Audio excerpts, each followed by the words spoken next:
বাংলাদেশের পক্ষ থেকে সাবেক প্রধানমন্ত্রী শেখ হাসিনাকে ফেরত চাওয়ার আনুষ্ঠানিক আবেদনটি বর্তমানে বিবেচনা করছে ভারতের সরকার। বিষয়টি তাদের নিজস্ব আইন ও বিচারিক প্রক্রিয়ার আওতায় পর্যালোচনা করা হচ্ছে বলে জানিয়েছে দেশটির পররাষ্ট্র মন্ত্রণালয়। শুক্রবার আয়োজিত এক সংবাদ ব্রিফিংয়ে ভারতের পররাষ্ট্র মন্ত্রণালয়ের মুখপাত্র রণধীর জয়সওয়াল বলেন, প্রত্যর্পণের এই অনুরোধটি ভারতের অভ্যন্তরীণ আইনি কাঠামোর মধ্যেই পরীক্ষা নিরীক্ষা করা হচ্ছে।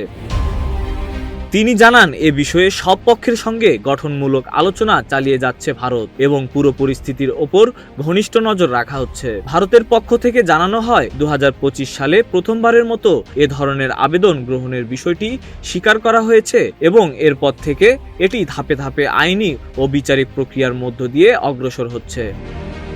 2024 সালের আগস্টে রাজনৈতিক পট পরিবর্তনের পর থেকে শেখ হাসিনা ভারতে অবস্থান করছেন। বিষয়টি দুই দেশের কূটনৈতিক সম্পর্কে স্পর্শকাতর হলেও দিল্লি সম্পর্ক স্বাভাবিক রাখার দিকে এগোতে চায়। এদিকে ভারতের পক্ষ থেকে জানানো হয়েছে, নতুন সরকারের সঙ্গে দ্বিপাক্ষিক সম্পর্ক আরও জোরদার করার আগ্রহ রয়েছে। বিশেষ করে বাণিজ্য, জ্বালানি ও আঞ্চলিক নিরাপত্তা খাতে সহযোগিতা বাড়াতে উভয় দেশই কাজ চালিয়ে যেতে সম্মত হয়েছে।